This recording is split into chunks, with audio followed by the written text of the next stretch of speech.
soy el profesor Félix Jové, profesor titular, doctor arquitecto en la Universidad de Valladolid. Soy el director del Grupo Tierra, de investigación en tecnología de la construcción con tierra. Soy el director también de la Cátedra Juan de Villanueva, que se dedica al estudio de la construcción tradicional aplicada a la práctica monumental, ¿verdad? Y finalmente pertenezco al grupo de investigación GIRDARPA, que es documentación, análisis y representación del patrimonio arquitectónico. No obstante esto, y a pesar de que esto es mi actividad investigadora y profesional, en realidad soy profesor docente de construcción de estructuras de hormigón y acero. Esa es la parte arreglada. Sin embargo, como les digo, mi campo de investigación es más bien la arquitectura con materiales naturales, la arquitectura tradicional, y a partir de ahí trascender de la arquitectura tradicional a la arquitectura monumental, tanto cuanto que la arquitectura monumental se construye con albañiles, con artesanos, y los artesanos tanto construyen una cosa como que construyen otra. Bien, decirles que vengo de España, de la Universidad de Valladolid, de la región de Castilla y León. Castilla y León, bueno, yo creo que Uruguay es tan grande como Castilla y León, o Castilla y León es tan grande como Uruguay, es como la mitad de España, ¿sí? Es una región que tiene muchísimo patrimonio arquitectónico, mucho patrimonio arquitectónico. Tenemos castillos, palacios, iglesias, monasterios, mucho patrimonio. Y a veces es difícil de gestionar. Y en ocasiones ocurre que ese patrimonio entra en declive y bueno, se convierten en ocasiones dentro de las ciudades en foco de problemas de conservación y también problemas de ocupación del monumento, tanto en cuanto no tiene uso, y generalmente plantea debates sociales en cuanto a qué hacer con ellos y cómo recuperarlos. Y en cualquier caso, recuperar un monumento implica darle un uso. Bueno, vamos a ver en el día de hoy dos intervenciones muy interesantes, como son el Museo Patio Rellano de Arte Contemporáneo Español y la Biblioteca de San Agustín, como digo, implicadas en dos edificios monumentales.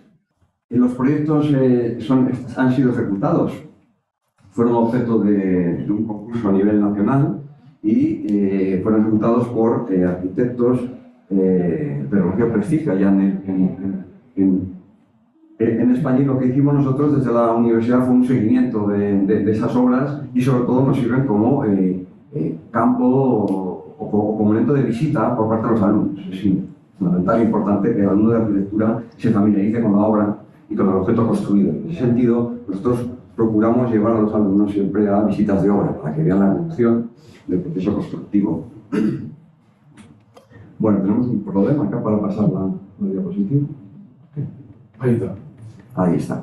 Bien, decir que cualquier intervención pues pasa por una serie de criterios internacionales en cuanto al patrimonio arquitectónico. Son muchos esos criterios, fundamentalmente, y los que más rigen ahora pues son todas las cartas internacionales, ¿verdad? La de Atenas, la de Venecia, la de Ámsterdam ya en el año 1935 y las siguientes que se han ido desarrollando, de tal modo que establecemos de algún modo unas pautas de intervención dentro del monumento que diríamos que evite generar o hacer actuaciones incorrectas, que evite también un poco los falsos históricos, es decir, reconstruir aquello que no se sabe realmente cómo fue, es decir, que tiene que haber un sustento claro de cómo era el edificio si queremos reconstruir aquella parte que está perdida, y si no, pues hay que intervenir de un modo diferente, diferenciado, para que generaciones futuras sean capaces de interpretar o de reconocer qué es lo original y qué es lo que no corresponde. Bien,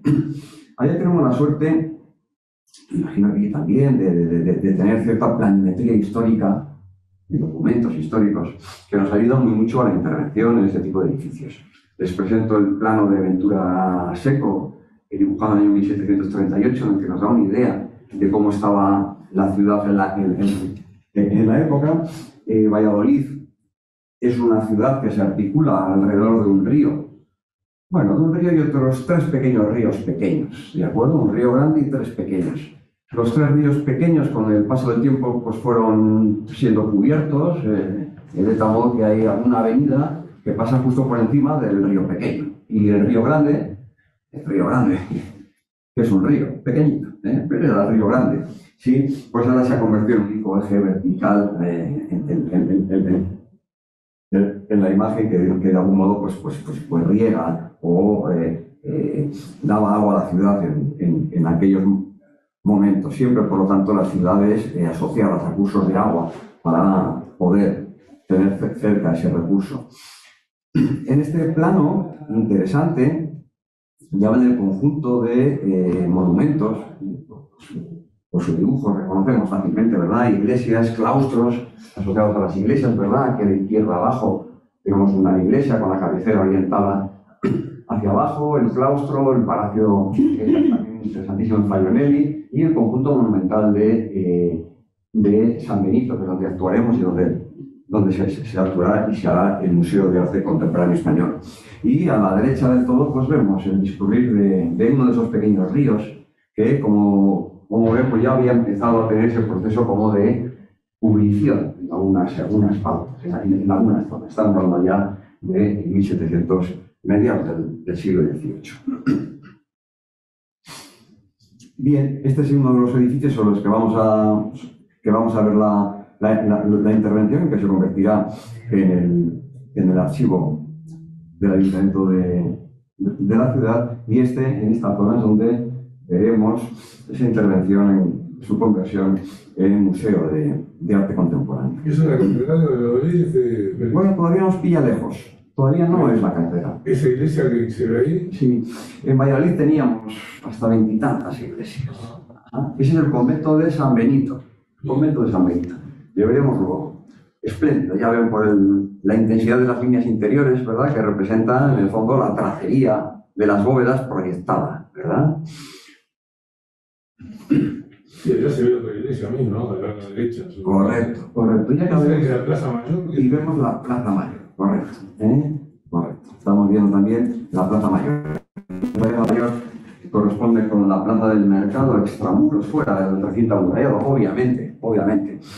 Todas estas ciudades en España tuvieron murallas, estuvieron amuralladas. La ciudad de Valladolid tenía 8 puertas que de algún modo vinculaban la ciudad con el campo, que por la noche se cerraban y generaban un reducto defendido y defendible por sus ciudadanos, ¿verdad? Al exterior de la puerta principal se generaba normalmente una plaza, que era la Plaza del Mercado, y con el paso del tiempo las murallas se demuelen y la Plaza del Mercado termina configurándose a nivel arquitectónico como la Plaza Mayor. Les decía que tenemos imágenes, por suerte, dibujos que nos pueden ayudar a entender los dos edificios en los que vamos a intervenir.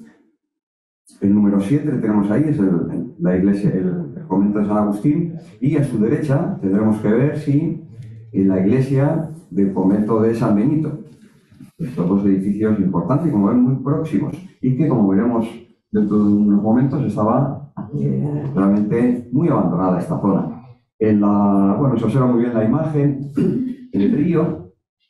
Y bueno, en aquel momento estamos viendo el Paseo de las Moreras, este jardín urbano, se llama el Paseo de las Moreras. Importantísimo siempre, ¿verdad? La terminología o la nomenclatura de las cosas, ¿verdad?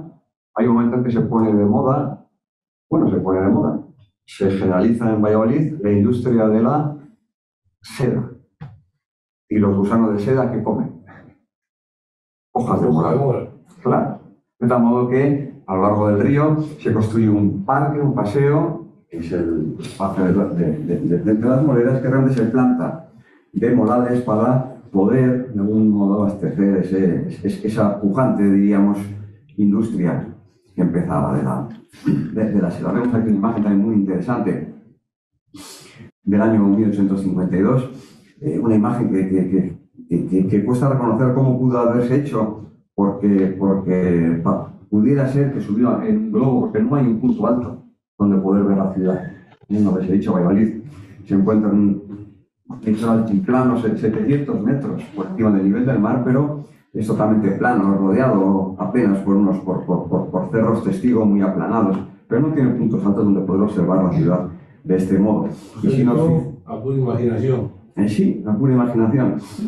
Y si nos fijamos, pues vemos perfectamente el conjunto del que venimos hablando y el paseo a su izquierda, el Paseo de las Moreras, del que hemos hablado antes, en esa curva que hacía el río Pisuerga. El río Pisuerga a su paso por la ciudad de Valladolid. Valladolid fue ciudad de la corte, ciudad del Reino de España en 1601, durante 9 años, de 1601 a 1610, y, como digo, pues conserva muchísimos edificios, muchísimos monumentos, y además, cuando llegaba la corte de la ciudad, pues llegaban, detrás del rey, llegaban toda una de acólitos, de gente, no solo de funcionarios y de trabajadores, sino los cortesanos, aquellos que acompañaban siempre a la corte, que de algún modo eran funcionarios del rey, pero también andaban detrás buscando alguna prebenda o algún favor, de todo aquel que se consideraba importante, necesitaba tener un palacio cerca del palacio del rey. De modo que Valladolid tuvo un crecimiento urbanístico muy, muy importante. Bien, vamos a centrarnos entonces en la zona de trabajo. Tenemos ya una planimetría que va apareciendo. Decir que tenemos unos planos interesantes de 1836, y como consecuencia de la conversión de este edificio que ya estaba abandonado, el convento, en acuartelamiento, en cuartel militar. ¿No? Cuando tras la invasión napoleónica, estos grandes edificios que estaban ya desamortizados y que estaban abandonados fueron ocupados como cuarteles. Y en ese sentido tenemos planos que atestiguan un poco las intervenciones de reforma que hacían estos edificios. Bien, pues vemos el conjunto, ¿verdad? Es decir, bueno, pues toda esta zona, todo este conjunto estaba totalmente abandonado, arruinado. Este plano es de 1836, no quedaba todo en su justa medida, alguna cosa había sido ya desmontada, amortizada, en algún claustro se habían llevado ya las columnas, tal vez alguna cinta o algún balneario o algún chalet. Bueno, lo propio que ocurre, es decir, que un edificio importante de piedra que se abandona, pues termina siendo una cantera de piedra para todo el mundo, porque si nadie lo protege, pues si tengo aquí los grandes sillares de piedra y nadie me va a decir que no, pues voy y lo cojo y qué mejor que cogerlo directamente tallado. De modo que estos edificios monumentales hay un momento en que terminan convirtiéndose en canteras, ya no tanto del pueblo, sino también de las grandes intervenciones. Si vamos a construir una iglesia más importante, podemos coger la piedra de allí directamente, que ya la tenemos tallada. De modo que hay un momento como de expolio importante en estos edificios.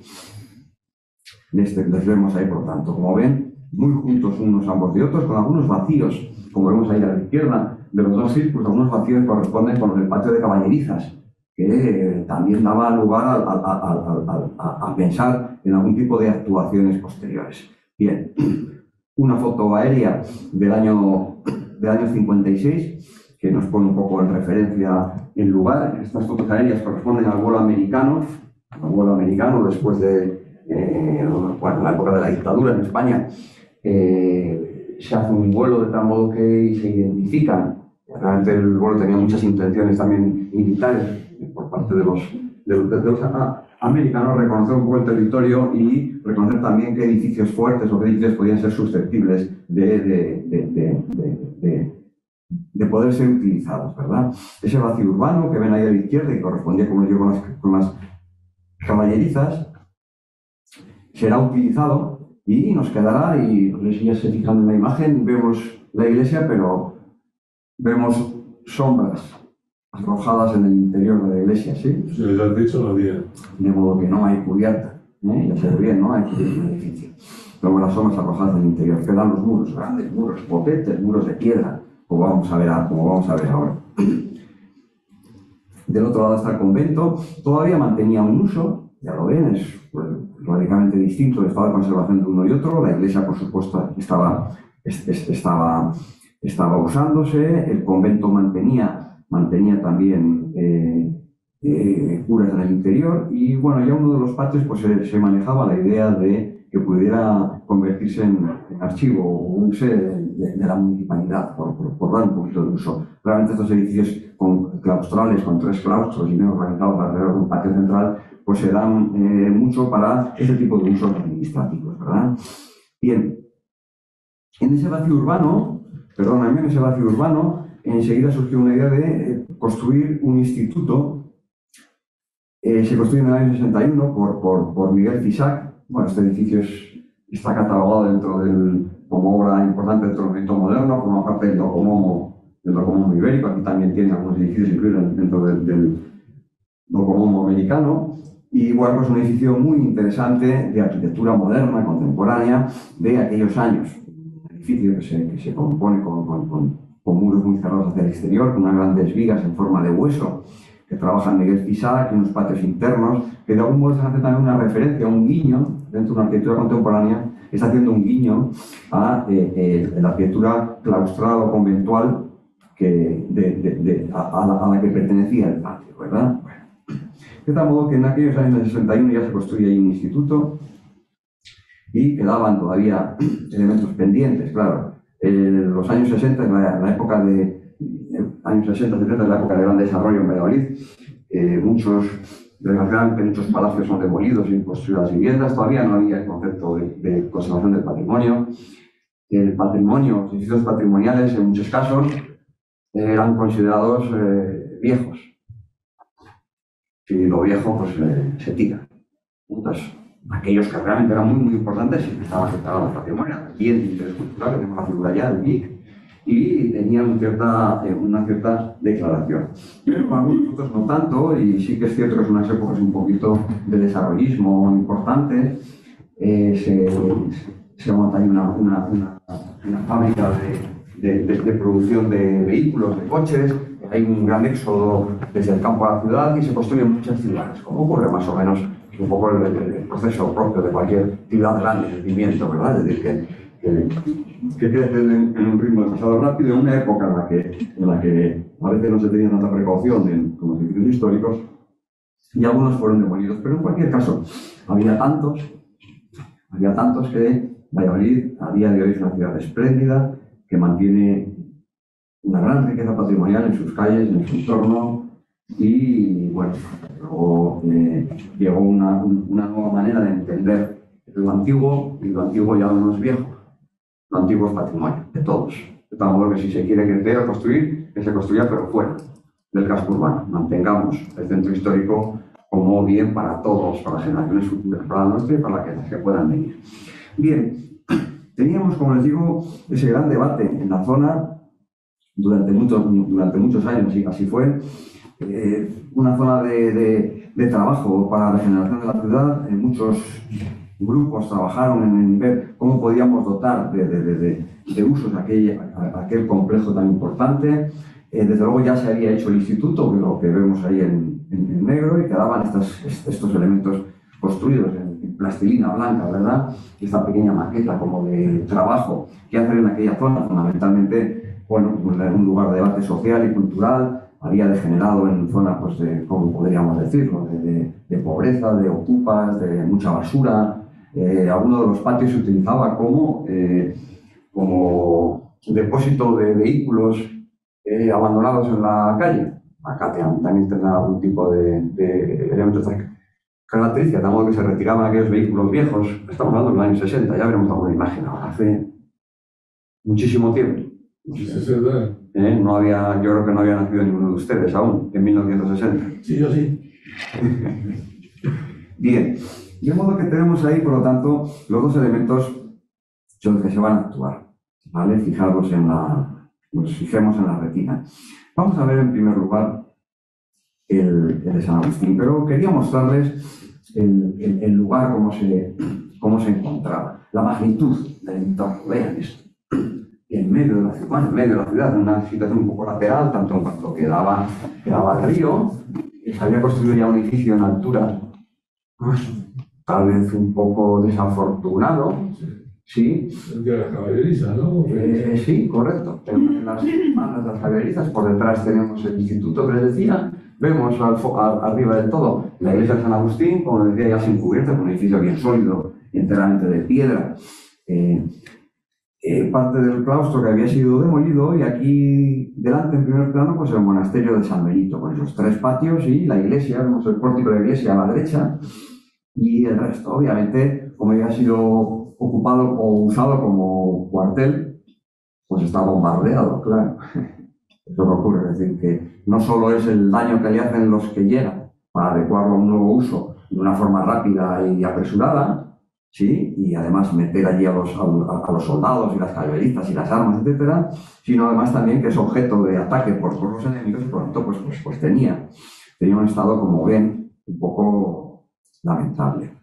Bien, en el año 99 gana el concurso para el archivo municipal el arquitecto Primitivo González junto con Gabriel Gallegos, dos arquitectos muy importantes, nacidos en Valladolid y que gran parte de su obra se encuentra en la ciudad de Valladolid, y el proyecto pretende llevar el archivo municipal, el archivo del ayuntamiento del municipio de Valladolid a ese espacio excepcional.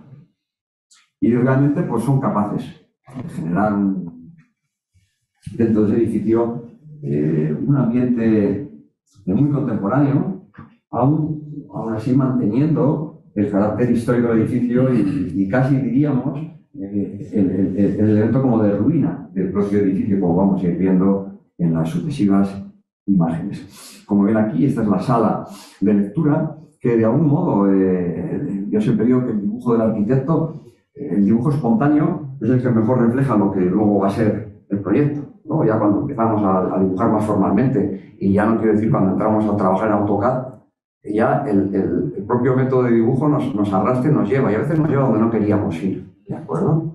Por eso es tan importante guardar aquella servilleta en la que hicimos un croquis mientras tomábamos un trago a las tantas de la noche con un amigo y hablábamos sobre ello, porque la idea, el concepto, suele estar siempre reflejado en ese pequeño dibujito que hicimos en algún momento.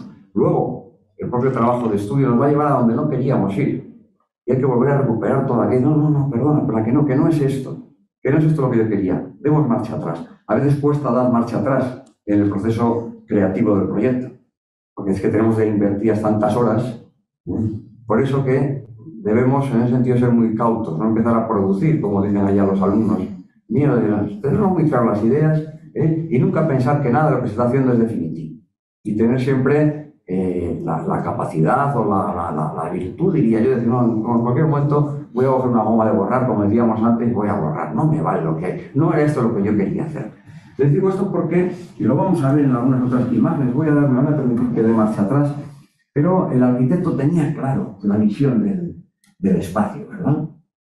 Quería un espacio diáfano en el que hubiera unos elementos colgantes de luz, que dieran verticalidad, y perseguirá. A lo largo del proyecto lo perseguirá esta idea. Y como ven, también tenía esa idea de preservar la ruina, ¿verdad? No sé si esta nave de iglesia la imaginan, pero nos faltan todos los arcos transversales, ¿sí? No vi muchas iglesias aquí en Montevideo. No, sí las hay. Muchas. No. La catedral. Bueno, pero en cualquier caso, digamos el concepto de iglesia lo tenemos, ¿sí? Sí. Una gran nave, una iglesia de tres naves, nave central y naves laterales, y nos faltan los arcos. Nos faltan los arcos transversales que recogían las cúpulas y las bóvedas que cubrían la nave de la iglesia. El arquitecto está pensando en dejar aquello como está, en no reconstruirlo, y muy al contrario, en lugar de hacer una cubierta con bóvedas o cúpulas, hacer una cubierta plana, totalmente moderna. Son arquitectos muy modernos, lo van a ver en las imágenes, muy modernos, como digo, a la hora de formalizar sus edificios. Bueno, esta es una imagen, tal vez no hace mucho favor, por tanto, en cuanto que tenemos este elemento central posicionado, pero la idea esa del gran espacio diáfano y los elementos de luz colgando y manteniendo, por lo tanto, la idea de la ruina. Bien, decir que como no puede ser de otra manera, todas las obras del municipio o todas aquellas obras que acomete la universidad son pues, un campo experimental para los docentes y para los alumnos, de tal modo que llevamos los alumnos a visitar las obras tanto en el proceso de construcción como en el proceso terminal. Y acá pues, una generación de alumnos, ya todos estos son arquitectos y trabajando con solvencia tanto en España como en Europa. Ahora tenemos una movilidad muy importante en el marco europeo y muchos de ellos están trabajando en Francia, Alemania, Italia. Bueno, una generación de estudiantes interesante. Trabajamos, por lo tanto, bastante el patrimonio en la Universidad de Valladolid, también, obviamente, y como no, la arquitectura más convencional. Cada quien luego decide su línea de trabajo, su futuro, pero diríamos que un 5 o un 10% de alumnos terminan interesados en el patrimonio. Les llamo la atención de esa galería sobre esa galería subida allí en el alto de piedra y sobre ese muro de granito, porque vamos a volver a lo largo de la presentación sobre esa idea. Pero sigamos analizando los antecedentes. Bien, decir que en la obra de intervención, en la obra monumental, hay que trabajar muy mucho los precedentes, conocer. Hay una máxima que dice conocer antes de actuar. ¿Sí? Bueno, en cualquier caso, en cualquier lugar, ¿verdad? Cualquier proyecto. Conocer antes de actuar, conocer el lugar, el solar, la orientación, por dónde sale el sol, por dónde no, ¿sí? Cuáles son los viajes rápidos, dónde está el ruido, dónde no. Cualquier proyecto de arquitectura, desde luego, parte de esa idea fundamental. Conocer antes de actuar, conocer el lugar. Por eso los arquitectos, bueno, somos hombres viajeros, porque no tiene ningún sentido empezar un proyecto sin haber ido al lugar. No se puede empezar un proyecto, no lo hagan nunca. Hay que ir al lugar y verlo y sentirlo, porque cada arquitecto es distinto. ¿De dónde procede esa distinción cuando la formación ha sido la misma? Bueno, porque no hay dos seres humanos iguales, todos somos distintos y cada quien tiene sus percepciones. Y unos son mejores que otros. También es interesante reconocerse, cuanto antes mejor. No todos ustedes van a ser arquitectos brillantes, me parecen demasiados. ¿Sí? Habrá uno o dos. Los demás no lo van a ser, pero no importa. No es el objetivo de esta vida ser un arquitecto brillante, es ser un arquitecto. Cada vez trabajar para otro y disfrutar de la vida. Como yo digo siempre, la vida a ciertas edades es corta y a sus edades es muy larga, pero tiene un marco temporal interesante. Bien, no van a ser ustedes, ninguno de ustedes, tal vez uno como mucho, un arquitecto brillante, en el sentido de hacer grandes obras. Pues sí. Pues sí. Bien, pero decía esto porque enlazado se siente con conocer el lugar. Conocer el lugar es importantísimo. Bien, vamos a centrarnos un poquito en estos referentes que tenemos ya en el edificio. Un edificio espléndido, tan sólido que había perdido la cubierta y se mantenía en perfecto estado, por supuesto con elementos que habían ya desaparecido, como las piezas ordenadamente en la parte izquierda, no sé si terminan de ver las imágenes. Estos restos de la izquierda son parte del claustro. Sabíamos que tenía un claustro, lo hemos visto en las imágenes anteriores, en todas esas fotos, esos planos que les he ido enseñando, en que marcaba con un círculo cómo había un claustro adosado a la iglesia, y sin embargo el claustro había desaparecido. Como les digo, las piedras habían sido llevadas a otros lugares y bueno, pues había mucha gente, diríamos, hacendada, pues compraba piedras o llevaba piedras para su chalet, o no sé cómo decir aquí, para su casa de verano, su villa, yo qué sé. O para decir también para construir edificios importantes, ¿sí? Otras iglesias, ¿verdad? Había desaparecido totalmente el claustro, pero había una voluntad como de recuperar un poquito ese espacio, ya avanzaremos sobre ello, ¿verdad? Vean un poquito entonces el entorno que tenía de degradación, aparcacoches, bueno, lugar un poco inseguro, no sé, que daba miedo pasar por la noche, poco iluminado, con mucho coche. Estamos hablando de los años 60, estamos hablando de hace mucho tiempo, radicalmente distinto a los tiempos actuales. Les decía en la capilla de los Benavente, ¿verdad?, como había sido desmontada. Vemos perfectamente la roza en la parte superior, la roza en el muro de la fachada de la cruz de la iglesia, como nos marca perfectamente las dos aguas del tejadillo que tenía esa capilla, ¿verdad? Y lo han desmontado entero y, bueno, pues lo que nos queda es como una puerta de ingreso desde dentro, ¿verdad?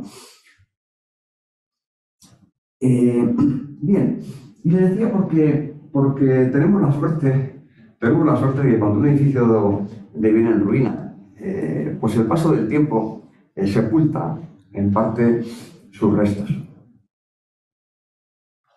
Porque como a veces hace aire y el aire arrastra arena, pues en 200 años, si dejamos algo en el suelo, pues se cubre de arena y ya no lo vemos más. Damos otros cimientos. Y gran parte de los edificios se mantienen aquí debajo. La ciudad crece siempre sobre el elemento anterior. Tenemos suerte con ello. Ahora mismo excavamos en Madrid y encontramos algún resto romano y en otros muchos lugares. ¿De acuerdo? Bueno, y esto ocurrió allí. No sé si ven ahí a la izquierda la maravilla que se encontró cuando se hicieron las excavaciones arqueológicas.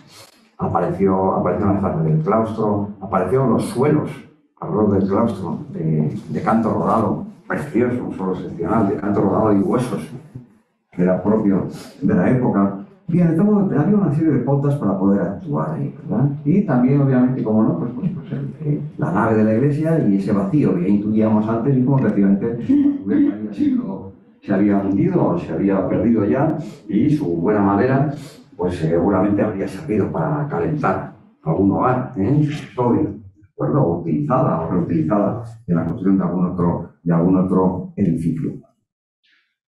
Bien. De aquello nada queda, o todo queda. Este es el edificio construido y su entorno. Reconocemos bien la iglesia, su cubierta y una actuación que se ha llevado a cabo en la zona del claustro. Pero decíamos que no quedaba claustro. Sin embargo, pues, toda la zona que veíamos del suelo y de los areados arqueológicos, ahora mismo es un jardín de interpretación arqueológica muy interesante, muy bonito, se visita con los alumnos y diríamos que podríamos ir reconociendo distintas partes del convento en el suelo a partir de sus trazas. Les decía que del claustro no quedaba nada, pero sabíamos que existía. Lo sabíamos por los planos y algunos dibujos que en el año 56 Parcerisa hace un dibujo, en el año 1956. Es decir, que su proceso de ruina, bueno, aunque ya hacía tiempo, pero bueno, se había producido a mediados del siglo XX. Estamos en el XXI ahora, ¿no? Sí. Había sido a mediados del siglo pasado, a mediados del siglo XX. Y sabíamos que existía un claustro que había sido expoliado. Sabíamos exactamente a qué altura estaba. Claro, con las imágenes y con los restos, las improntas que habían quedado en el muro, esa gran pared que era como tan tocada, como con agujeros, desde que habían desmontado, deshecho, etc. Sabíamos perfectamente a qué altura estaba el claustro. Y bueno, pues aquellos restos que gravitaba esa pregunta, ¿dónde estaban aquellos restos del claustro de San Agustín, que Parcerisa había dibujado en 1956? Y que sabíamos que existían a través de fotografía, porque aquello fue un cuartel y durante mucho tiempo y había fotografías. Ahí vemos a los soldados asomándose, ¿verdad? Efectivamente, entre aquellos contrafuertes que se ven en la imagen de la izquierda, pues había un claustro con unas columnas, unos arcos, unas arcadas, que se sabía que estaba y que sin embargo había desaparecido. Bueno, pues preguntándonos dónde estaba, finalmente apareció. Y encontramos el claustro. Hay un momento en el que efectivamente el profesor de Galatea es tan grande que decide llevarse esos restos al Museo Histórico de la Ciudad. Y en el Museo Histórico de la Ciudad hay unos jardines, y en unos jardines reconstruyen y montan la parte alta del claustro. Bueno, pues si ya sabíamos que no eran de ahí, que eran del otro lado, pues llevémosles. Y bueno, pues hubo un debate y bueno, es que estaban ocupando un lugar ya, pero realmente su sitio era otro. Y efectivamente pudimos, diríamos que se llevaron a su lugar de origen.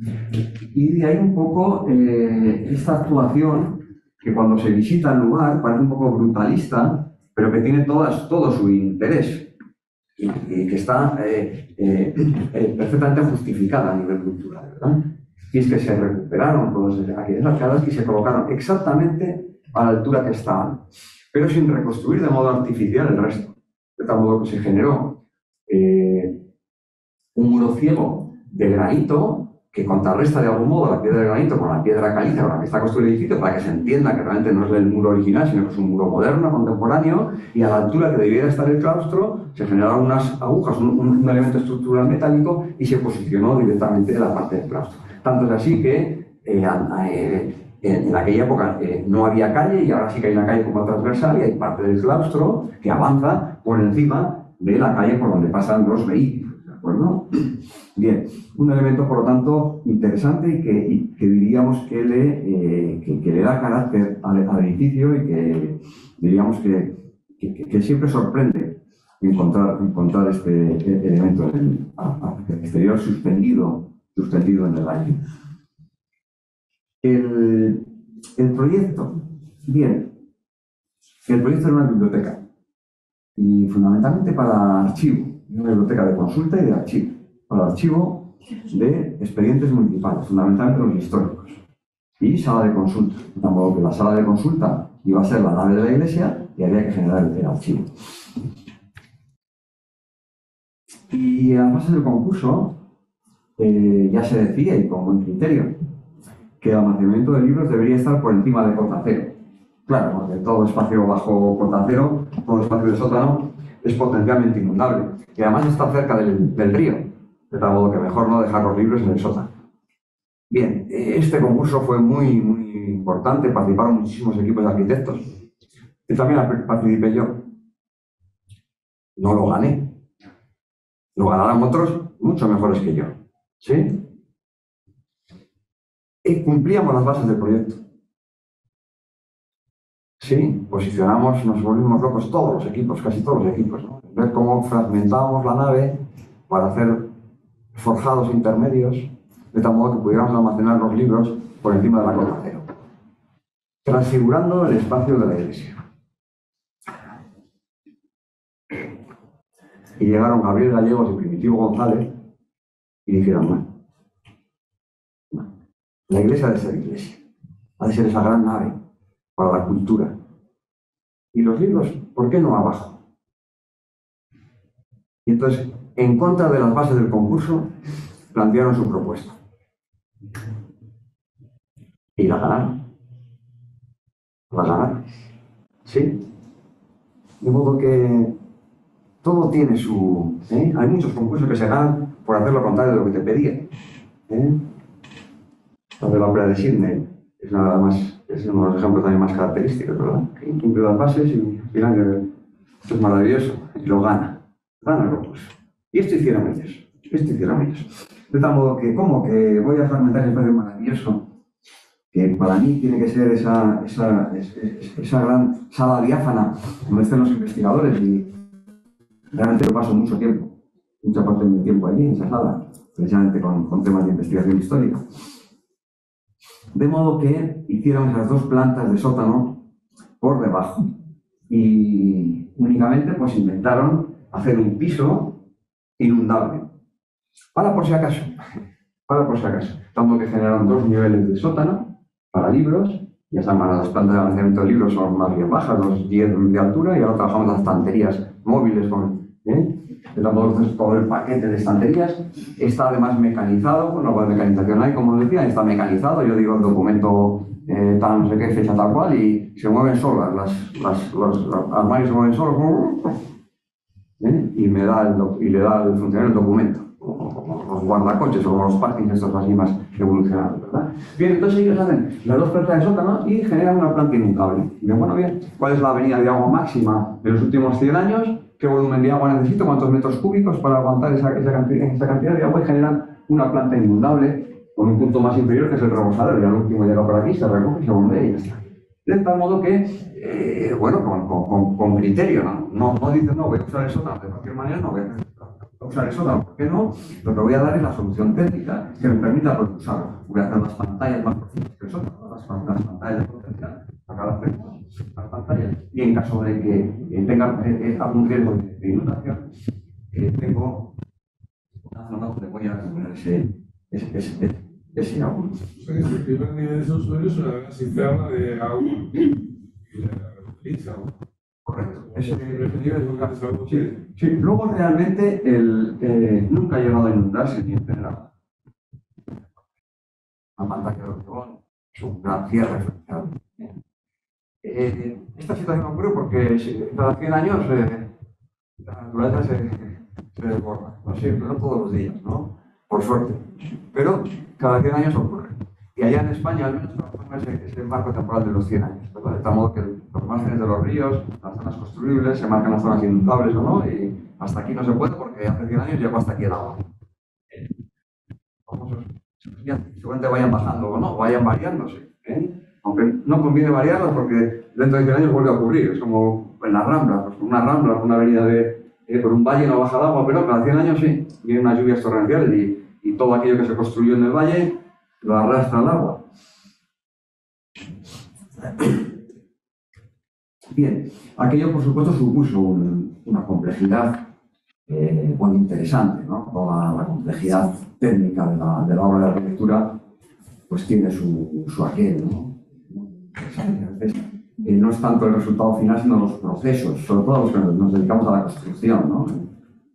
Me interesa el final, pero los procesos de cómo conseguirlo, y bueno, tenemos grandes muros pantalla, para poder hacerlo, bueno, pues arrastramientos, como ya ven, uso de elementos metálicos que arriba están los muros, para poder abajo y subiendo hacia arriba, generando la solera primero y haciendo los cortados, luego se quitaban esos elementos horizontales. Bueno, pues una obra compleja que también, bueno, el arquitecto tiene que asumir riesgos en relación a la estabilidad del conjunto, pero que se llevaron a cabo con normalidad.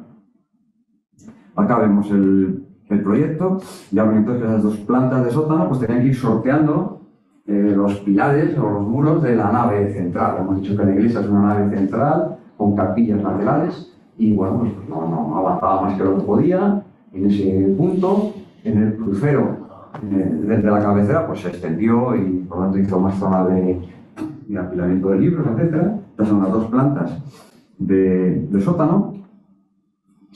Acá vemos la planta de la nave de la iglesia, que parece ser en forma de lectura, y pues se construye a la izquierda de la nave, se construye un cuerpo nuevo que va a estar instalado en la zona administrativa de la biblioteca. Había que no había mucho sitio donde usable, ¿no? Una nave vacía, sin cubiertas, no había más sitio. Si encima la ocupo para la sala de investigadores, no tengo más sitio, ¿no? Sé que había un claustro, ¿no? Que construyó parte del claustro, y esa línea negra que vemos, un muro negro, de piedra, de granito. Lo hemos dicho antes. Ahí había una columnata que incorporaron, que reincorporaron. Entonces es el muro de granito totalmente ciego. Tiene que asumir que como quiero que sea el fondo de lo que voy a poner, no voy a abrir ventanas, porque si abro ventanas en ese muro, ya no es nada del proyecto. Entonces tiene que asumir que se ilumina desde arriba. Todo el edificio se ilumina cenitalmente a través de unos patios, vamos a ver luego, y ese elemento cenital, y ese muro sirve para posicionar esa columnata. Bueno, aquí hay otro nivel y su planta de cubierta. Y vamos a ver alguna imagen interior, ¿verdad? Bueno, pues estas son las secciones con las escaleras que llevan a la parte de sótano. Que en un momento teníamos una exposición de José Zorrilla muy interesante, allá en el espacio. Bueno, y la sala de lectura, como ven, manteniendo la altura de los muros donde habían quedado, generando una losa de hormigón en la parte superior y las luminarias descolgadas hasta el nivel de los investigadores, ¿verdad? Y vemos en esta sección esa escalera de caracol. Estamos seccionando acá por la zona precisamente administrativa, que finalmente pues iba a cerrar aquí el patio con una gran pared de granito, hemos dicho, para allí ya capturar la altura y colocar esa estructura metálica y colocar este elemento colgado. Porque la pared es una pared minimalista, sin huecos, decíamos, algún pequeño hueco, que no se abre con ventana convencional, sino que lleva unas franjas de carrara muy finas que la luz matizada. Y todo ese muro, para coger un poquito más esa idea, pues ni siquiera llega al suelo. Apoya una estructura metálica y deja una franja de luz, la franja de luz que ilumina hasta la altura de 40 centímetros todo el hall de la zona administrativa. Bueno, hay como muchos tics, muchos recursos, mucho juego formal de estos dos arquitectos en relación a la construcción constructiva del edificio. Esta es una de las escaleras, aunque vemos a la derecha que vincula todo el espacio, como les decía. No le quedaba otra al edificio que tenía que iluminarse cenitalmente. La parte de arriba es todo un lucernario que el presidente recoge la captura o la grieta de la escalera y entonces, por lo tanto, es capaz de iluminar todo el edificio desde arriba hacia abajo sin necesidad de tener apenas, salvo esas pequeñas ventanas que hemos visto, sin tener apenas ventanas. Y en la parte inferior vemos sí ese rasgo, esa raya de luz en la parte inferior de la escalera que nos ilumina pues esos 80 centímetros de la parte inferior porque el muro no llegaba hasta el suelo. Y otra imagen para mostrar cómo el edificio realmente es luminoso en sus espacios de relación y en cualquier caso luego los despachos se abren a la nave de la iglesia. Tanto en cuanto están en las capillas laterales, los despachos toman luz también de la nave de la iglesia. Los niveles de despachos en esa forma. Escalera de caracol, muy liviana. Liviana, exageradamente moderna. Digamos que esa escalera incumple toda la normativa. ¿Sí? Porque la separación entre barrotes, bueno, ya no nos dejan hacer barandillas con los barrotes horizontales, ¿no? Tienen que ser verticales todos, porque si son horizontales son trepables, ¿no? De tal modo que todos aquellos edificios que estudiamos de la arquitectura moderna, antigua, ya no podemos hacerlas. Todos aquellos edificios ababujados, preciosos, que todas las barandillas dibujamos con una raya horizontal, ya no podemos hacer. Porque las barandillas no pueden ser trepables por los niños pequeños. Pero además también las barandillas, la separación entre los barrotes verticales, ha de ser menor que el diámetro de la cabeza de un niño. Así. El diámetro de la cabeza de un niño. Porque por donde entra la cabeza, entra el cuerpo. ¿Sí? Cuando venimos al mundo, por donde salimos, salimos de cabeza. Si pasa la cabeza, pasan los hombros. Girando, pasan los hombros. De tal modo que el diámetro establecido, la distancia establecida entre dos barrotes verticales, es la cabeza de un niño. Para que no puedan caerse, ¿de acuerdo? Aquí, ¿qué puesta yo? Pero bueno, diríamos que en algunos edificios particulares y cuando el uso está restringido, que no es uso público, sino que es uso de personal, se les adiestra, se les da unas pautas de comportamiento y se pueden hacer cosas que se salgan de la norma, ¿sí? Porque si no es que estaríamos siempre demasiado constreñidos, ¿verdad? Por la normativa. De modo que, bueno, si yo sé qué limitaciones tiene un elemento y solo lo van a usar funcionarios, pues les doy un curso a esos funcionarios que van a ocupar esos espacios, les explico los problemas y hasta ahí se entiende que no es una escalera de uso público. Bueno, vemos ahí al fondo del final del recorrido de la escalera. Veamos, por tanto, pues lo diáfano del espacio, la luz como sí que entra en el interior, en los despachos de gran tamaño, y bueno, una maravilla poder trabajar en este espacio, ¿verdad? Y que la gran escalera da precisamente a la nave de investigadores, siempre trabajando con materiales muy cálidos, con madera, con piedra, pero matizados, con una intervención desde el punto de vista muy interesante. Bueno, pues el antes y el después, ¿verdad? Es decir, que si se había convertido en un lugar de almacenamiento de coches usados o abandonados, pues finalmente, si se fijan en la parte superior del mundo, de la imagen de la izquierda, la imagen de la derecha no reconstruye la cabeza de ninguno de los muros. Los deja tal cual. Fosiliza el estado en el que se han quedado. ¿De acuerdo? Los asienta, les da un mortero de cal.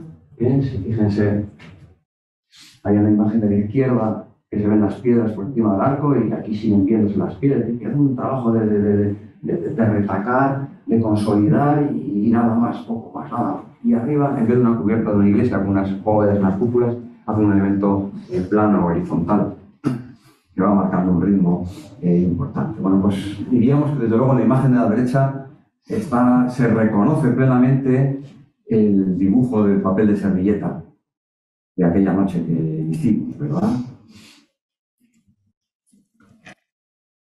Y bueno, como siempre, que se dedica a la construcción, pues los recursos, ¿no? Que a veces ordenarán forjado a 2,80 de altura es fácil.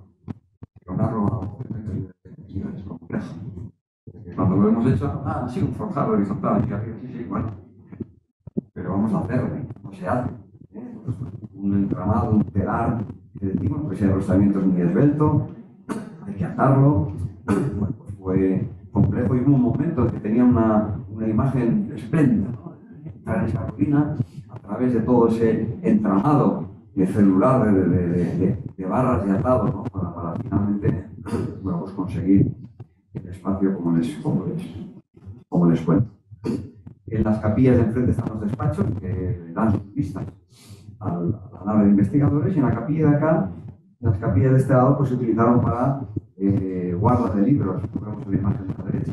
Bueno, pues una pequeña escalera que va subiendo, como ven también, la escalera, pero no es cualquier escalera, es un evento que se apoya porque es un evento contemporáneo, que no es de la época, no es del lugar, que se construye y se coloca en ese instante ahí. De hecho, toda intervención en edificios históricos ha de ser reversible, sí, son los criterios de intervención, más o menos, que toda intervención ha de poder ser reversible, es decir, que si queremos cambiar el uso dentro de otros 150 años, que no haya que destrozar el edificio original, de modo que es una intervención como que la escalera no se apoya en el suelo, sino que cuelga de arriba. Así, ya vemos los tirantes. ¿Ven los tirantes? Hay algún barrote vertical de la barandilla que no se queda en la barandilla, sino que sigue hasta arriba, de tal modo que esta escalera no toca el suelo. La escalera no toca el suelo. Podemos pasar la mano por aquí abajo. Es una escalera que está colgada del nivel superior, del marcado superior. Y bueno, sirve como para guarda de libros, los libros de consulta rápida. Bueno, tenemos ahí el espacio.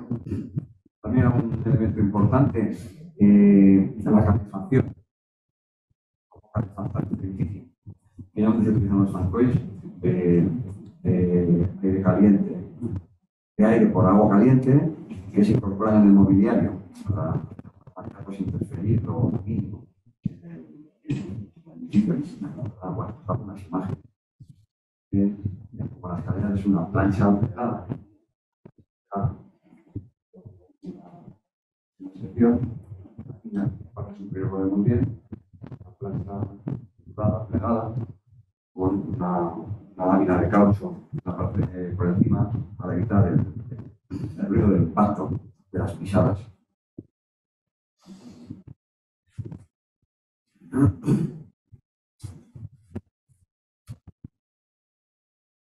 Bien, bueno, aquí todos esos chalecos amarillos son alumnos de arquitectura. Allá cuando hacemos una visita de obra, llevamos a los alumnos marcados. Porque el alumno es un ser muy inquieto, joven y muy inquieto, tiene tendencia a perderse por los sitios. De modo que allá llevamos las visitas de obra, salen siempre con un chaleco reflectante con el logo de la ORT, pues con el logo de la UVA. Allá es Universidad de Valladolid, pues UVA. ¿Sí? Y bueno, pues de esa manera nos permite también tener a los alumnos visibles y visibilizados. Visibles y visibilizados por los demás. De tal modo que cada visita de obra está interactuando con la población. Y la gente, la población, sabe que los alumnos de la universidad están aquí. Eso es muy importante. Es decir, que el normal de la gente ve que los alumnos de la universidad están visitando ese edificio, están tomando apuntes al natural en la calle de algo, que también trasladamos, transportamos la universidad a la calle, ¿verdad? Y a veces tenemos la sensación de que la universidad también es un poquito más higienizada, pero un poco separada del contexto social, ¿verdad? ¿No? Cada vez que salimos a la calle nos dejamos ver, nos visibilizamos como alumnos de la universidad. Participamos del deporte, pero luego es maravilloso. Y a veces también les doy fotos, ¿sí? Pues ¿por qué no? ¿Por qué no? Bien, y vamos a volver un poquito con esta imagen hacia el patio, el jardín arqueológico. Decíamos que teníamos todo allí, teníamos hasta el rosario y el pudridero. No sé qué tal decir.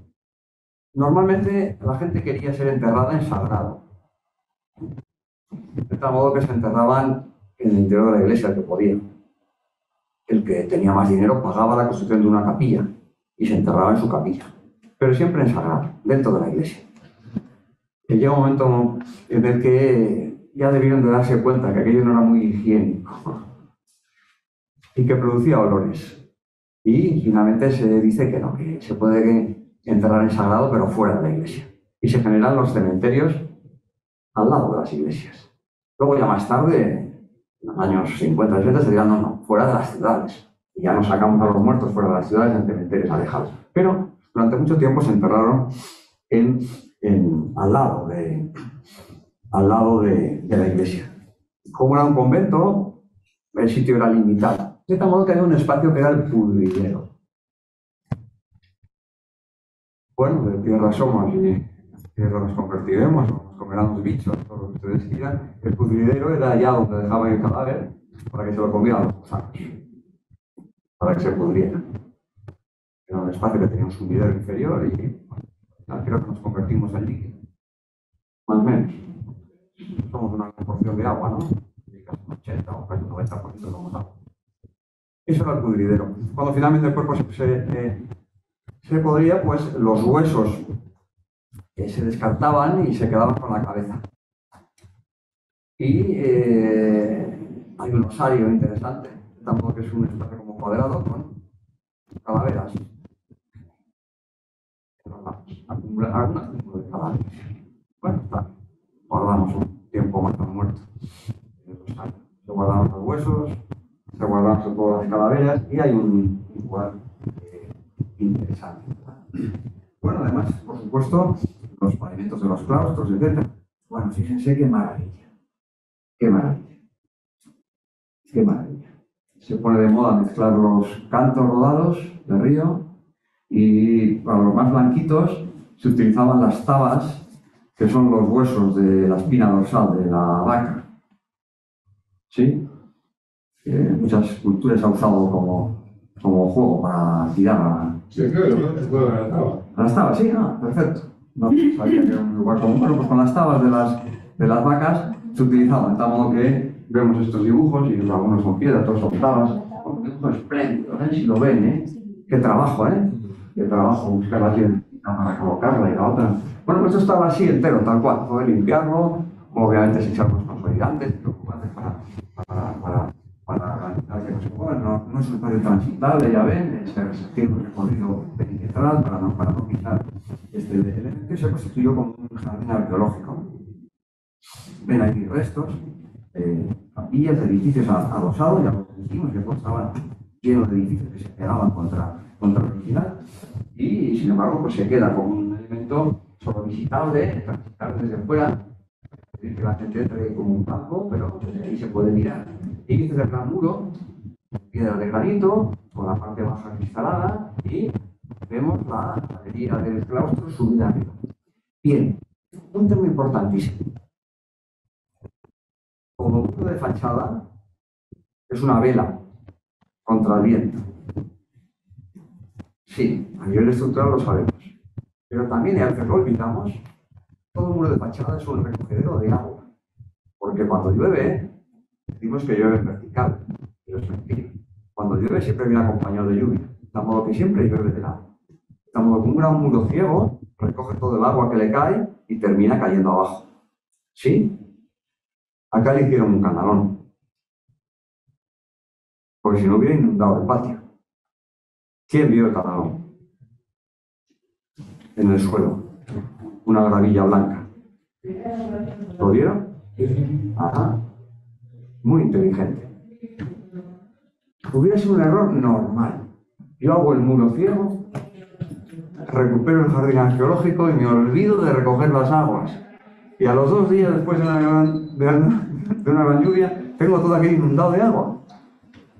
Por eso que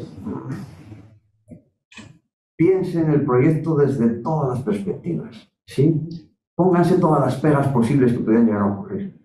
De tal modo que acá lo que tenemos es un canal, un elemento de recogida de todo el agua de lluvia que va a azotar esa pared y que va a bajar lavándola y va a llegar al suelo.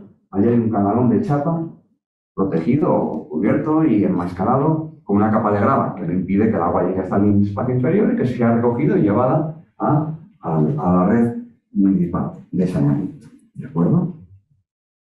Bueno, alguna otra imagen de ese espacio y desde la parte posterior de ese galerío salimos. Bueno, antes nos hacemos una foto siempre, ¿verdad? El equipo de alumnos. Me resulta simpática la foto porque ya es de hace tiempo y reconozco a algunos, como les digo, como arquitectos trabajando. Y de aquí ya pues nos vamos. Y nos vamos por esa puerta que también es un punto excepcional de diseño. no vamos a pararlo en él, pero que ya les invito a todos ustedes a venir a la Universidad de Valladolid, cuando puedan hacer un Erasmus o cuando quieran, y serán bienvenidos y podrán estar allá, y visitaríamos, por supuesto, como nuestros edificios in situ. Decimos que salimos, abrimos la puerta y nos vamos. Y cuando nos vamos, pues llegamos al otro edificio, porque estaban al lado uno del otro, ¿se acuerdan? Vean cómo cambió la zona, cómo cambió el lugar. Y vamos ahora entonces al Museo de Arte Contemporáneo Español. Vamos al Museo de Arte Contemporáneo Español. Bueno, pues el apartado 2, un poquito más corto que el primero, va a ser el 2, ¿eh? Un poquito más corto. Porque ya hemos visto, de algún modo, pues todos los elementos, los precursores, ¿verdad? De toda la fase previa, y vamos haciendo. Bien, vamos a ver el Museo Paterraliano, que es obra del arquitecto Juan Carlos Arnuncio y su mujer Clara Izpún y Javier Blanco. Bien, también me gusta traer obra de otros. Sí, yo tengo obra construida y tengo bastante obra de restauración. Bueno, bastante, no sé si es bastante. 8 edificios importantes, hemos trabajado en la Catedral de Palencia, hemos trabajado en el Monasterio de Santa Marta de Tera, hemos hecho cosas. Pero me gusta siempre mostrar lo de los demás. Y en la confianza de que los demás muestren lo mío. ¿De acuerdo? Porque el arquitecto, estamos ahora mismo inmersos en una cosa que tenemos necesidad de famosearnos a nosotros mismos. ¿Sí? Cuando realmente tienen que ser los otros. Y normalmente siempre ocurre cuando uno ya está muerto, que le quedan los reconocimientos, ¿no? Y entonces ahora los arquitectos, ahora es que empeñamos en salir en una revista de no sé qué, pero bueno, pero sí. Tú hazlo bien y ya habrá tiempo, ¿sí? Entonces es una sensación que tenemos, al menos allá en Europa, ¿eh? No sé, acá en el Uruguay.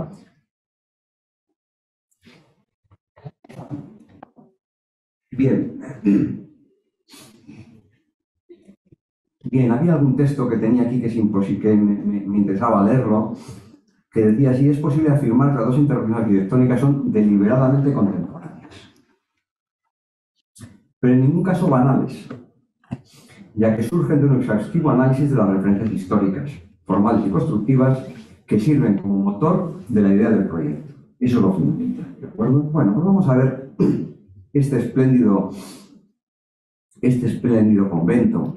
Ya habíamos visto que en los años 60 se construye un instituto en el espacio ocupado por las caballerizas, que se construye la iglesia de San Agustín también, y que, como se abre una calle nueva, pues parte del claustro asoma por encima de los coches, etc. Y finalmente tenemos el monasterio, que ya ahí se ilustra un poco una cierta intervención en los patios, los que están ajardinados. 3 patios consecutivos. Uno de ellos es del ayuntamiento, ya lo dijimos, el primero de abajo es del ayuntamiento. El intermedio es de los curas, sigue habiendo monjes. Y el tercero es el patio herreriano de Juan de Herrera, y es el que se convierte en dependencias del Museo de Arte Contemporáneo Español. Y este es el resultado que se obtiene después de la intervención. Vamos a verlo poco a poco. Hay un elemento nuevo que surge, que avanza hacia la derecha, que tiene una serie de salas de exposición. Ya ven también un elemento muy ciego. Bueno, bien, le acompaña bien, porque un museo, ya sabemos que los museos normalmente no tienen ventanas.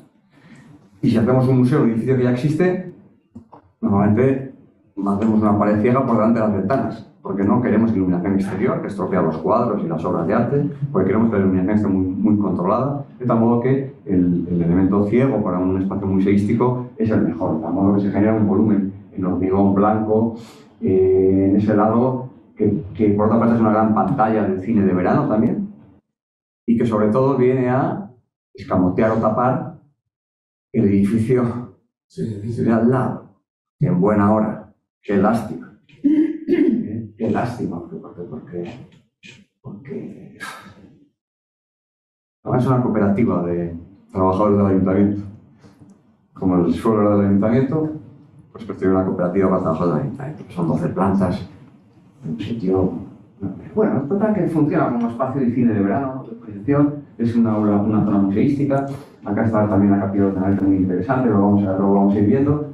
el patio primero, por lo tanto, el del museo, la iglesia, que no es la catedral, que vamos a verla también, ¿verdad? El patio intermedio de los curas y el patio del fondo, allá, del ayuntamiento. Bueno, recordar un poquito, por supuesto, sí tenemos esas imágenes.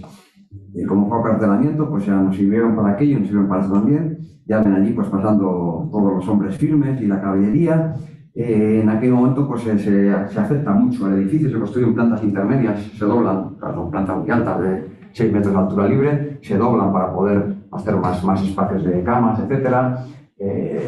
Todo el tema de caballerizas, de armamento, se abren puertas nuevas para el tránsito de personal, etcétera. Bueno, todo eso obviamente será intervenido. Hemos hablado, por lo tanto, de los espacios que aquí tenemos. El uno es presente en la iglesia de San Benito, con su pórtico, con esos dos grandes pilaronas, que luego nos fijaremos en ellas, ¿verdad? Fíjense qué pilares más gordos, más gordotos, más gruesos que tenemos en la entrada. Luego nos centraremos en ellos, ¿verdad? En la iglesia de San Benito, el patio herreriano, donde estaba el museo, como decíamos, el patio de los monjes, el patio municipal, la iglesia, la capilla de los condes de Fuensaldaña, la zona de dependencias desaparecidas correspondientes a las caballerizas y finalmente la iglesia de San Agustín, el claustro y sus dependencias, que como hemos visto hemos reconstruido. Y insistirles en cómo efectivamente ya vemos bien aquí que no había una calle, desde que no había una calle en ese punto, y por eso parte del claustro ahora sí vuela por encima de la calle, porque ahora ha venido a ocupar su posición original, ¿verdad? Bueno, el estado en que se encontraba es lamentable. Es decir, que en los años 75 yo ya era un chaval joven, inquieto, y como ocurre aquí seguramente, a ver quién era el más macho que se atrevía a entrar dentro del convento, que estaba abandonado. Y jugábamos a eso, a entrar al convento y salir con vida. Un poco como Harry Potter, ¿no? Yo no sé, creo que esa inquietud de los niños, ¿no? De ir a lo prohibido, ¿no? Te decían en casa, no vayas nunca. ¿Qué hacías? Ir, claro. Y jugábamos a eso, a entrar y a visitarlo y a recorrerlo, y a pasar miedo. Y bueno, tal vez, ¿por qué no también a nutrir mi cabeza de experiencias? Sí, es decir, que somos o venimos de donde, o llegamos de donde venimos, no sé muy bien cómo es la frase, pero al final todo, a lo largo de nuestra vida, nos va nutriendo de experiencias y de situaciones que luego, cuando quieres dar cuenta, salen. Y dices, pues tal vez, ¿por qué no? A lo mejor algo tiene que ver mi interés por la arquitectura y por la construcción también, por la construcción. No tanto la arquitectura que sí, sino los procesos constructivos, que son los que realmente a mí me interesan. Prefiero que la arquitectura la hagan otros y yo estar allí para ayudar a hacer esa arquitectura. Porque reconozco que otros ganan los concursos y yo no. También me presenté a este. También. Claro, porque fue una llamada importantísima en la ciudad, ¿no? Entonces, vinieron estudiantes de todo el territorio nacional y obviamente, como no, yo ya estaba de docente en la universidad, ¿cómo no? Estuvimos en equipo y trabajar y hacer, gastar tu tiempo, regalar tu tiempo. Un concurso de arquitectura es un regalo que hacemos, ¿verdad? Pero horas y horas, de trabajo, de reflexión. Pero todo eso también nos nutre, nos va haciendo, ¿sí? Y al final regalamos nuestro tiempo por algo que no sabemos si sí o si no, y que finalmente, pues, a otra persona, y es muy interesante, sí, frente a la pataleta inicial de jolines, no lo he ganado, lo ha ganado otro, pero el mejor aprendizaje es ir a ver qué han hecho y reconocer, jolines, efectivamente, qué bueno es como lo ha visto, ¿no? Cómo ha sido capaz de, ¿no? Bueno, el lugar, ¿verdad? Ya ven acá el depósito de vehículos y, bueno, también el parque inmobiliario de vehículos que había, en la época, estamos hablando ya de hace mucho tiempo. Dibujos que nos vienen a ilustrar en 1847, hay un dibujo estupendo, ¿verdad?, de Calderera que nos muestra la imagen del monasterio y la torre de la iglesia. La torre de la iglesia nos vamos a centrar un pelín en ella, porque no sé si conocen acá el terremoto de Lisboa de 1755. Seguramente no, porque aquí no les afectó. En Europa nos afectó muchísimo. A España y a gran parte de Europa. Grandes monumentos históricos se cayeron. Se cayeron o perdieron parte de su hechura, ¿verdad? En 1755, el terremoto de Lisboa. En Valladolid se nos cayó una de las torres de la catedral y se cayó esta torre. Se cayó esta torre. En una cierta porción de la torre, no toda. ¿Sí? Era una torre muy esbelta. La vemos aquí en dibujos históricos. Qué suerte, ¿eh? Tener dibujos históricos. Bueno, pues ya ven cómo era una torre con dos cuerpos bajos, dos arcos bajos un poco apuntados de piedra y otros dos cuerpos de ladrillo, ¿verdad? Y otros dos cuerpos de ladrillo. La imagen de la derecha es la más antigua, dos cuerpos bajos de piedra y otros dos cuerpos de ladrillo. Bueno, y la imagen un poquito como de la época, estamos en el siglo XIX, aquel momento en que, yo qué sé, las mujeres van con vestidos con faldas bien acolchadas y con armadura por debajo de las faldas, ¿no? Y con sombrilla, y los hombres vamos con chistera y con sombrero alto, y las calles no están asfaltadas, están en tierra. Sí, porque lo del asfaltado de calle es algo muy, muy moderno. Se dice que las mujeres llevaban esas faldas con esos hierros, ¿sí?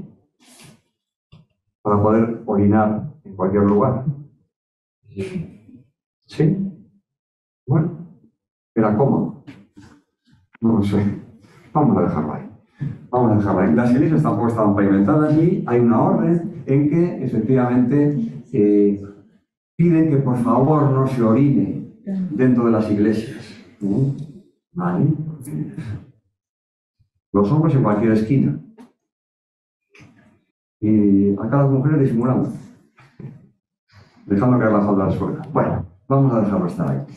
Bien, les decía el terremoto de Lisboa, ¿verdad? Que tiene una afección importante y como consecuencia de aquel, pues ya ven el estado en el que queda el edificio, es decir, que se cae la parte superior, construido en ladrillo, se pierde, pero de hechura. Recuerdan que les dije que se cae con la imagen de la potencia, del grosor de los pilares del pórtico delantero, es que fíjense qué pilares, ¿no? Qué exageración. Eso parece una puerta de una muralla más que de una iglesia, ¿verdad? Bien, este es el espacio central de la parte principal de la iglesia. Nosotros vamos a estar por detrás. Esta es la parte hundida. Volvemos a pensar en la imagen que tenía esa plaza delantera antes de la intervención y cómo se recupera como espacio urbano para la ciudad. Cómo efectivamente se interviene en él. Y vamos a ver un poquito, bueno, las distintas partes, como hemos dicho antes, ¿verdad? De las partes en que se compone el 6 finalmente, es la zona de exposición y los planos de la intervención, ¿verdad? Bien, un elemento muy interesante es la capilla de los condes de Fuensaldaña, aquella iglesita que sale del claustro en la parte superior izquierda. Como decimos, cada personaje noble quería tener su capilla cerca de la iglesia o en las dependencias del convento, en sagrado siempre, ¿no? El conde de Fuensaldaña construyó una capilla realmente excepcional que estaba sin cubierta, que estaba desmontada y que será el espacio central y más importante del museo, donde se hacen las exposiciones más interesantes. Lo vamos a ver luego. Y acá vemos un poquito, bueno, pues todo el claustro con su tracería de bóvedas y la intervención de jardinería paisajística dentro de esos espacios que veremos luego también en imágenes. Bueno, reconocemos por lo tanto un poquito los espacios de los que veníamos hablando. Son los planos de la intervención del museo. Vamos a ir viendo los usos, de tal modo que todo este espacio es museístico. Hay un gran espacio y una colección muy interesante de arte contemporáneo español. Bueno, como siempre, pues un análisis de recorridos, de evacuaciones, de escaleras.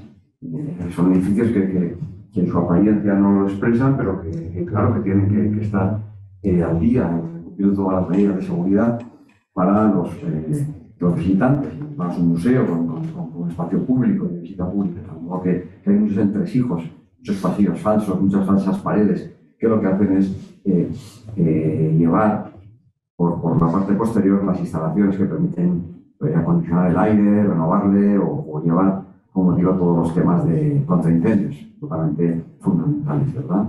Bien, ese círculo que vemos es la parte del museo nueva, que se construye y que además se configura como fondo de saco de esa plaza y que nos se vea también como cine de verano. Y a la derecha, pues la capilla de Fuensaldaña, que es un elemento muy interesante. Bueno, esa capilla de Fuensaldaña tiene un análisis interesante de restitución arquitectónica para entender sus trazas y finalmente esto es lo que tenemos allá. Se mueven las mismas pautas siendo estudios de arquitectura diferentes. Bueno, son un procedimiento arquitectónico proyectual muy convencional en edificios de estas características, mantener la ruina hasta donde estuvo y a partir de ahí construir a nivel contemporáneo y tratar de dejarlo inacabado como tal, porque no nos permiten acabarlo. Tan solo si tuviera algún tipo de problema estructural, ¿verdad? Bueno, pues esta es una imagen interesante del espacio interior. Vean que incluso en el arco de la izquierda, no sé si llegan a verlo, hay restos de policromía, ¿verdad? En el interior del arco. Todos estos edificios que vemos en piedra, ya sabemos que originalmente estaban revestidos con un mortero de cal, eran blancos, no eran de piedra, eran blancos. Surgió un poco la pasión por el material y por la piedra y todo lo que queremos ver en piedra, pero realmente ¿quién se hacía una capilla para dejarla de piedra? No, la daban de yeso y la pintaban y la policromaban. Y bueno, ya descubrimos que incluso el Partenón de Atenas en Grecia también estaba pintado, ¿no? Y parece con unos colores realmente chillones. Bueno, al gusto de la época, ¿sí? ¿Y qué sabemos de aquellos griegos? Más allá de lo que vemos en lo que dejaron dibujado en sus esculturas y en sus tallas, en sus petroglifos. Bueno. Bien. Este es el edificio y como les digo, reconstruyen sobre los muros hasta un estado originario, pero manteniendo en piedra hasta su altura lo que es de piedra. Y bueno, es un espacio expositivo realmente interesante, ¿no? Una magnitud, una escala increíble que permite acoger también pues, obra contemporánea muy interesante, ¿no? Como ven, cada vez el mayor reto de esta obra, y luego veremos la imagen desde el exterior, vamos a quedarnos con la cubierta, que es un plano, es un hiperboloide muy tendido, que no toca las paredes, que flota en el aire y que se ilumina desde arriba, de tal modo que por fuera este gran volumen tiene un elemento acristalado, de tal modo que ilumina y la luz discurre desde el plano superior por las paredes, ¿de acuerdo? Desde que están dando luz natural por arriba, obviamente tiene elementos complementarios de luz artificial, de tal modo que hay una sonda al exterior.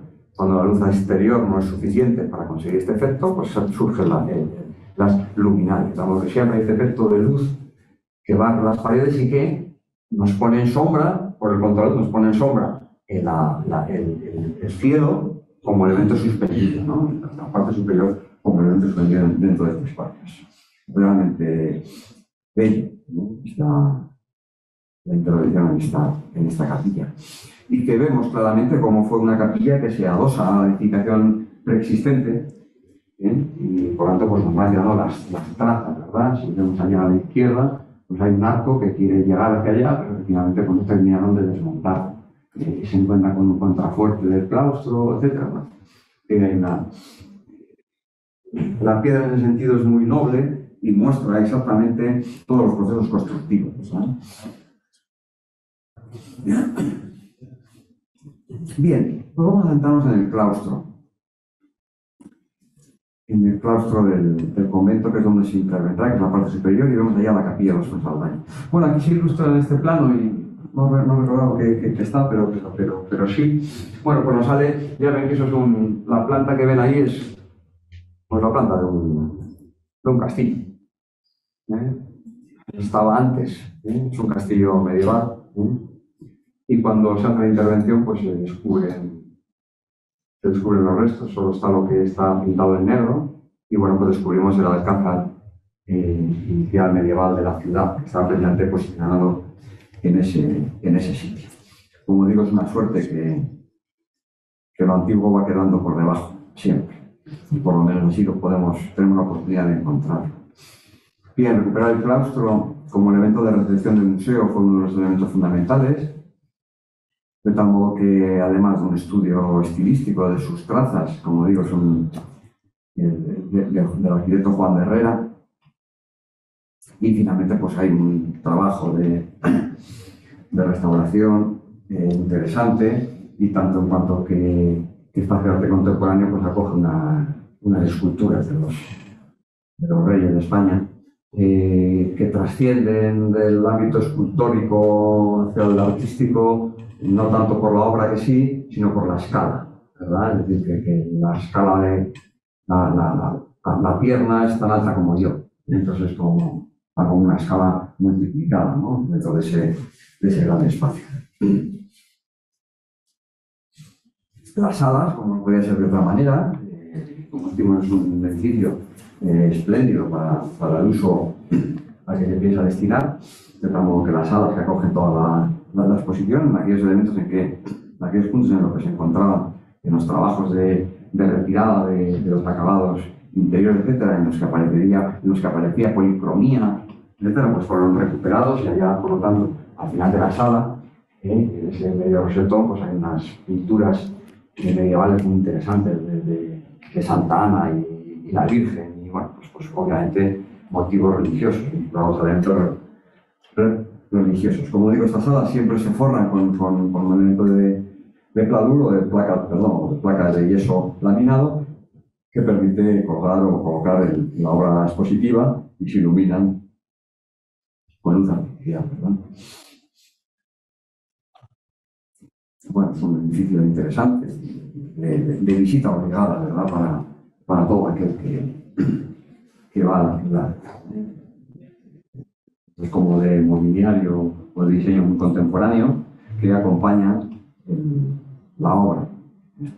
Insistimos en que estamos hablando de un museo de arte contemporáneo imbuido dentro de un edificio histórico. Es muy interesante también la sala de investigadores, que tiene una parte superior.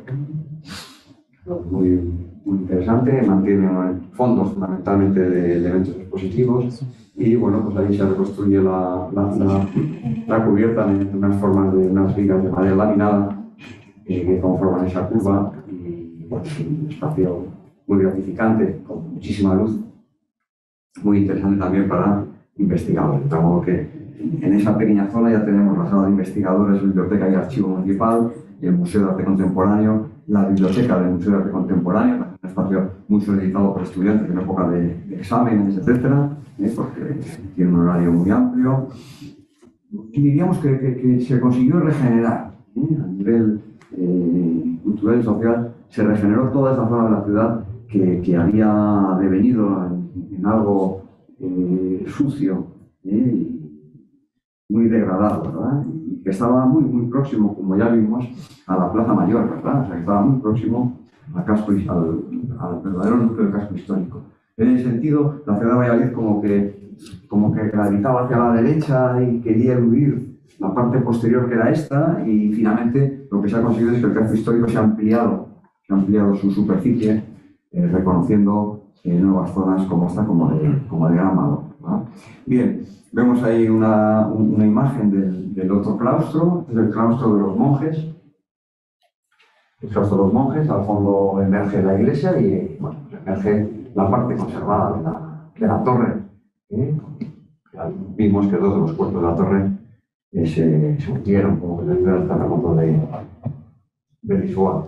Los jardines están también como muy trabajados, muy sosegados, son jardines arquitectónicos, en el sentido que de algún modo bebe un poco también de las fuentes del jardín japonés, ¿no? Es un jardín en que no debe crecer nada más de lo que debe, que está muy pulcro, muy pulido, que se controlan los colores y las plantas, y que no se deja que vaya mucho más allá, ¿no? Que el elemento construido es de una presencia importante, como ven, ese elemento de piedra que de algún modo ocupa parte del lugar del elemento de césped, y bueno, es como una intervención más arquitectónica que paisajística, ¿verdad? Este es otro de los claustros, vale, pues también, ¿verdad? Como realmente pues hay una intención muy arquitectónica en el diseño del espacio.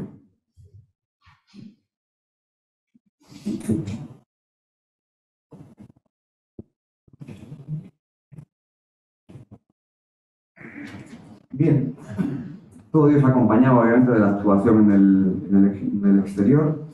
Vemos ahora sí entonces el espacio exterior. Hemos visto los claustros, el claustro intervenido, ¿verdad?, con su elemento de jardinería, patio rellano, y los espacios exteriores que vamos a ver ahora, ¿verdad? Bueno, algunos elementos como de puerta o de acceso que también son como trabajados con auténtico detalle por parte de los arquitectos.